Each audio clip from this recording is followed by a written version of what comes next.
สวัสดีค่ะพ่อแม่พี่น้องสวัสดีFCทุกท่านคือเก่าเนาะค่ะกลับมาพบมาพอกับเจตาพารวยค่ะในทางช่อง YouTube คลิปนี้เจตาก็จะวางแนวทางของลาวพัฒนาค่ะจะเป็นของวันที่23เนาะค่ะมื้อนี้วันพฤหัสที่23เห็นอยู่นี่เป็นประวัติของเลขล็อกโฟกัสค่ะพี่น้องเลขล็อกโฟกัสเป็นของมือขึ้นนี่เนาะของเพิ่นเข้าไปอยู่ค่ะ07ล่าง07ล่างค่ะ คลิปนี้จะมีอยู่7เซียนดังคือเก่าเด้อค่ะพี่น้องอ่านชื่อเซียนให้ฟังก่อน7เซียนดังเนาะในคลิปนี้จะมีเลขล็อกโฟกัสค่ะเจตาพารวยอเพชรชอชัยชาญรับสายด่วนล็อกเลขล็อกหนองบัวไทยมักหวยค่ะจะมีอยู่7เซียนดังอ่านชื่อไปแล้วชอบของผู้ใดมักของผู้ใดกำลังติดตามของผู้ใดอยู่ค่ะมาพิจารณาแนวทางใหม่มือนี้ไปน้ำกันกับเจตาเนาะค่ะแนวทางใหม่มาแล้วค่ะแจมือใหม่บ่ทันใดท่านโจกท่านหมานเนาะล็อกโฟกัสเข้าไปมือขึ้นนี่ค่ะ768 3ตัวบน07ล่างของเพิ่นเข้าไปล่างค่ะเข้าไป07ตรงตัวเน้นตัวเจาะพร้อมเด้อค่ะตัวเน้นตัวเจาะ07แต่ว่าวันที่21รูดไปค่ะพี่น้อง2งวดมางวดนึงค่ะประวัติของเลขล็อกโฟกัสเนาะค่ะมาตามใหม่ไผยังบ่ทันตามบ่ทันใดลองเบิ่งพิจารณาแนวทางของวันที่23เนาะเลขล็อกโฟกัสค่ะเด่น2กับ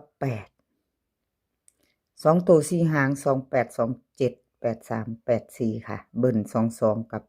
88 3ตัวค่ะ283 827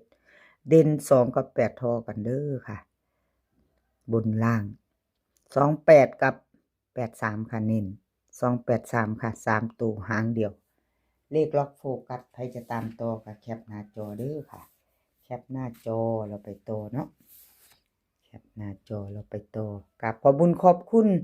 เลขล็อกโฟกัสหลายๆเด้อค่ะที่ให้แนวทางมาวางทางช่องของเจตากราบขอบพระคุณเป็นอย่างสูงค่ะเอาแคปหน้าจอค่ะใครจะต่อกับเพิ่นมื้อแรงวันที่23 2 ทุ่มครึ่งเนาะค่ะเลขล็อกโฟกัสมาไปต่อค่ะ เป็นของเจตาผ้ารวยพี่น้องเป็นจังใดเจตาเจ้า768ค่ะมือขึ้นนี่07ล่างของเจตาเข้าไป8ตัวเดียวเด้อค่ะ8บ่เห็นเนาะพี่น้องมุมสิเปลี่ยนสีใหม่อีกอยู่ขอโทษขออภัยมืดตึ๊บบ่พี่น้องสีน้ำเงินกับสีเขียวสีฟ้าอ่อนเข้าไปวิ่ง2งวดเด้อพี่น้องของเจตาหลุด2งวด21กับ22 2ตัวไม่เดินไม่มาเนาะขอโทษขออภัย FC เด้อค่ะของเจตาหลุดไปอีกแล้วมาตะเด่นพี่น้อง2ตัวมา1ตัวถึง2งวดอยู่ยังบ่ทันหลุดเด่นแต่2ตัวนั้นหลุดไปถึง2งวดค่ะขอโทษขออภัยหลายๆมาตามต่อไปใหม่กับเจตามื้อแรงไผจะพิจารณาใหม่ก็แคปหน้าจอไว้ค่ะไม่ชอบก็ผ่านไปเนาะเด่นค่ะ2กับ3 2ตัว4หาง2 3 2 4 3 5 3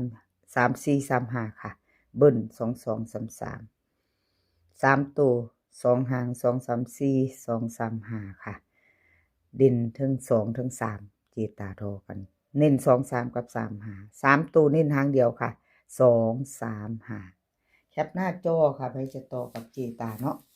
ใครจะต่อกับแคปหน้าจอมาต่อโดยเพชรค่ะพี่น้องเพชรลุดไปหลุดวันที่22เนาะ768 3ตัวบน07ล่างของเพิ่นก็หลุดไปค่ะวันที่21เข้า2ตัวเดียว2ตัวมา1ตัวงวดเดียว2ตัวหลุดทั้ง2งวดค่ะประวัติของเพชรขอโทษขออภัยแทนเพชรเนาะค่ะ FC ขอโทษขออภัยแทนเพิ่นมาตามใหม่ไปต่อพิจารณาใหม่เนาะพี่น้องเลขทุกตัวเอามาวางเพื่อเป็นแนวทางค่ะโปรดใช้วิจารณญาณในการรับชมเป็นอย่างสูงเป็นเพียงแนวทางค่ะพี่น้องรับชมรับฟังเป็นเพียงแนวทางเนาะเอาเพชรค่ะเล่าพัฒนามือแรงเพิ่นให้มา เด่นกับเด่น4กับ0ค่ะ2ตัว4หาง40 41 03 02ค่ะเบิ้ล44กับ00 3ตัวค่ะ403 441ค่ะเด่น4กับ0ทอกันเน้น41กับ03ค่ะ3ตัว403เพชรแคปหน้าจอค่ะไปจะไปต่อกับเพิ่นแคปหน้าจอไว้พิจารณาแนวทางใหม่เนาะพี่น้องมือใหม่วันใหม่แล้วอะไรก็เกิดขึ้นได้เนาะก็เกิดขึ้นได้สำหรับแนวทางค่ะมีเขามีหลุดไปต่อค่ะมาไปกับชอชัยชาญพี่น้องเพิ่นเข้าไปเด่น2ตัวบนล่าง768 3ตัวบนค่ะ07ล่างของเพิ่นเข้าไปตะวิ่งเนาะพี่น้องเข้าไปเด่นค่ะกอดข้อกันมาอยู่0กับ8มาทั้ง2ตัววันที่21หลุดไปทั้งเด่นทั้ง2ตัวค่ะ2งวดค่ะประวัติ2ตัวก็หลุดทั้ง2งวดมางวดวันที่22เด่น2ตัวเนาะให้เบิ่งอย่างชัดเจนเด้อค่ะพี่น้องชัดเจนสำหรับแนวทางประวัติของแต่ละเซียน2งวดที่เจตาให้เบิ่งเนาะ FC ทุกท่านชอชัยชาญค่ะมาใหม่ใครจะไปต่อเตรียมแคปหน้าจอพิจารณาใหม่ ไปบ่ไหวดอกเจตาลุดดีว่าติ เป็นเพียงแนวทางเนาะพี่น้องก็ขอโทษขออภัย FC เด่นค่ะเพิ่นให้มา4กับ2ตัว4หาง43 42 21 20ค่ะเบิ้ล44กับ22 3ตัว2หางค่ะ420 243เด่น4กับ2ทอกันค่ะเน้น42กับ20 3ตัวเน้น420ค่ะชอชัยชาญแคปหน้าจอค่ะใครจะต่อกับเพิ่นก็แคปหน้าจอไว้แคปไว้ไปต่อกันใหม่เนาะค่ะพิจารณาใหม่ใครจะไปต่อกับเพิ่นแคปหน้าจอค่ะชอชัยชาญค่ะขอบุญขอบคุณหลายๆที่ให้แนวทางมาวางทางช่องของเจตาด้วยดีเสมอมาเนาะพี่น้องขอบพระคุณเป็นอย่างสูงรับสายด่วนรับสายด่วนก็มาทั้ง2ตัวอยู่เด้อค่ะ2ตัวหลุดแต่เด่นเพิ่นมา0กับ8ค่ะ768 3ตัวบน07ล่างเพิ่นเข้าไปทั้ง2ตัวเด่นเด้อค่ะขอโทษขออภัย2ตัวเพิ่นหลุดไปค่ะแนวทางทั้ง2งวดเนาะพี่น้องสายวิ่งสายหลุดพิจารณาเด้อรับสายด่วนวันที่21ก็เข้าไปทั้ง2ตัวค่ะเด่นเฉพาะเด่นสายวิ่งสายหลุด22ก็เข้าไป8กับ0เนาะ2งวดติดค่ะที่เพิ่นเข้าไปมาที่เพิ่นเข้ามาทั้งเด่นเพิ่นทั้ง2ตัว2งวดแต่2ตัวของเพิ่นหลุดไปทั้ง2งวดคือกันค่ะพี่น้องหลุด2ตัวผัดเด่นผัดมาทั้ง2ตัว2งวดเนาะเอามาต่อใหม่ค่ะมื้อแรงพิจารณาใหม่วันใหม่แนวทางใหม่รับสายด่วนค่ะลาวพัฒนาเด่นค่ะเพิ่นให้มา1กับ5 2ตัว4หางค่ะ1516 1516 53 54เบิ้ล1155 3ตัวค่ะ153 515เด่น15กับ15ทอกันค่ะทั้ง2ตัว1กับ5เน้น15กับ53ตัวเน้นหางเดียวค่ะ515รับสายด่วนไปพิจารณาแนวทางใหม่มือแรงค่ะแคปหน้าจอค่ะพี่น้องแคปหน้าจอไว้พิจารณาโตชอบก็จัดเนาะค่ะขัดกับพานเนาะ7เซียนดังในคลิปนี้ของผู้ใดอยู่ในใจชอบของผู้ใดก็จัดของผู้นั้นเนาะพี่น้องรับชมรับฟังก็เป็นเพียงแนวทางมีเขามีหลุดค่ะเลขล็อกหนองบัวค่ะพี่น้อง768เมื่อคืนนี้3ตัวบน07ล่าง0กับ7อยู่คนละหม่องน่าเสียดายเนาะพี่น้องมา7 0ไปอยู่กับ5เด่นเพิ่นเข้า7ตัวเดียวค่ะมาเบิ่งประวัติขอโทษขออภัยแทนเพิ่น2ตัวหลุดไปเนาะพี่น้อง2งวด2ตัวมา1ตัวก็เข้าอยู่ค่ะงวดละตัว